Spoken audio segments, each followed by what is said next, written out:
بسم الله والصلاة والسلام على رسول الله. معكم أم بتول.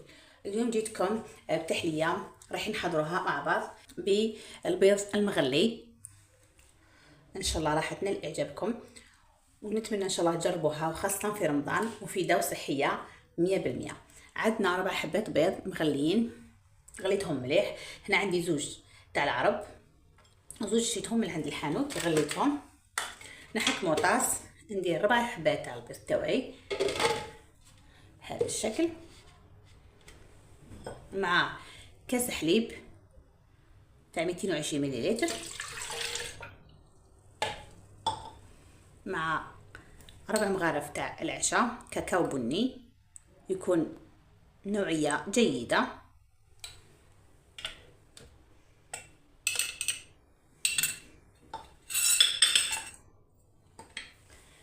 مع مغرف مع مرق العشاء، عسل طبيعي 100%،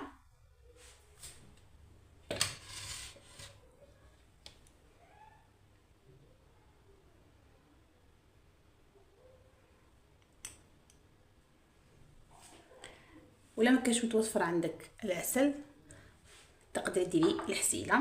حبيتها باش تجي صحيه 100%، درت العسل. وباش نزيد لها بنه على بنه، عندنا مغرف تاع الحشاء تاع الجوز و3 حبات تمر، ايضا نزيدهم مع الوصفه، مع الرشه تاع الملح،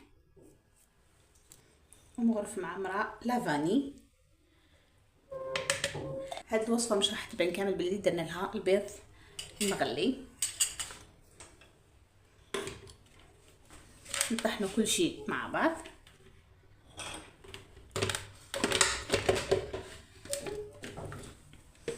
بسم الله.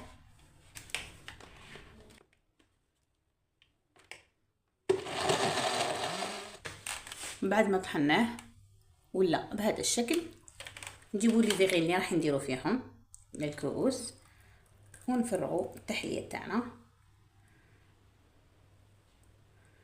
بهذا الشكل. جربوها تجي بزاف بنينه، وايضا صحيه 100%.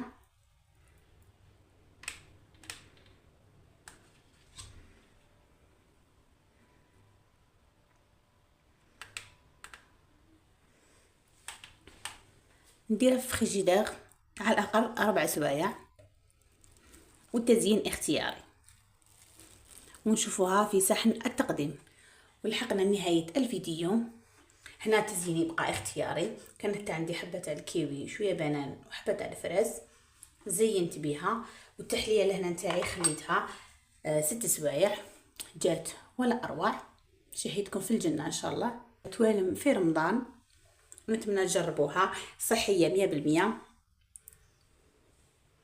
نشوفوا القوام نتاعها مع بعض. بسم الله.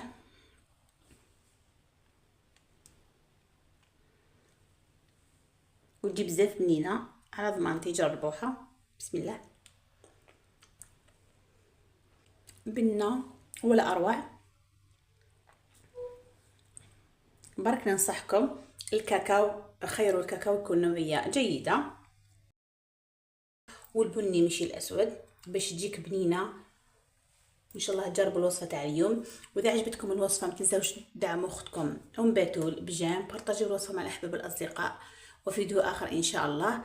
والسلام عليكم ورحمه الله تعالى وبركاته.